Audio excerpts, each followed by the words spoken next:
Tayyor ta'mirlangan holatdagi uy har bir kvadrat metr 6 million 300 ming so'mdan. Chelak shahri Yangi Hayot mahallasida 3 xonali xonadon sotuvga qo'yildi azizlar. Bu safargi videomiz shu haqida bo'ladi. Bu yerni manzili Yangi bozorni ortidagi domlarda 3-qavatda joylashgan. Endi esa sizlar bilan domni ko'rib o'tamiz. Qani ketdik.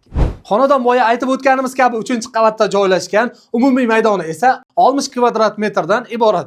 Birinchi ko'radigan xonamiz esa mehmonxona. Mehmonxonaning o'lchamlari 3 metrga 5 metrni tashkil etadi.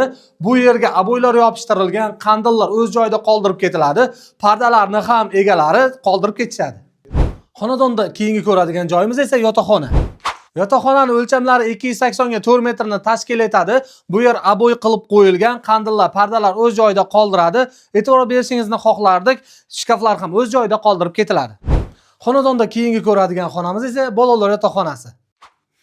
Bolalar yotoqxonasining o'lchamlari 280 ga 4 metrni tashkil etadi. Bu yer ham aboy qilib qo'yilgan, jalyuzilar, qandillar o'z joyida qoldirib ketiladi. Keyingi ko'radigan joyimiz esa oshxona. Oshxonada gaz plitalar, suv isitish moslamalar o'rnatib qo'yilgan. Bu yerni ta'mirlari ham juda ham yaxshi holatda.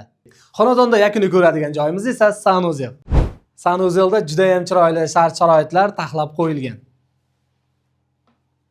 Ushbu ko'rib o'tgan 3 xonalik xonadonimizni gaz, svet, suvdan, hujjatlardan hech qanday kamchiligi yo'q. Narxiga keladigan bo'lsak, har bir kvadrat metr uchun 6 million 300 ming so'mdan bo'lish narxi deb aytib o'tishyapti egalari. Kimga qiziq bo'lsa, ekranlarda telefon raqamlarini qoldiramiz. O'zlaringizga ma'qul narxni aytib bemalol savdolashlaringiz mumkin azizlar. Bu videoni xonadon sotib olmoqchi bo'lgan barcha tanishlaringizga jo'natib qo'ying. Narxi arzonmi, qimmatmi? Kommentlarda o'z fikringizni qoldirib keting. Hammaga kattakon rahmat. Sizlar bilan Shohjahon Aslanov bo'ldi.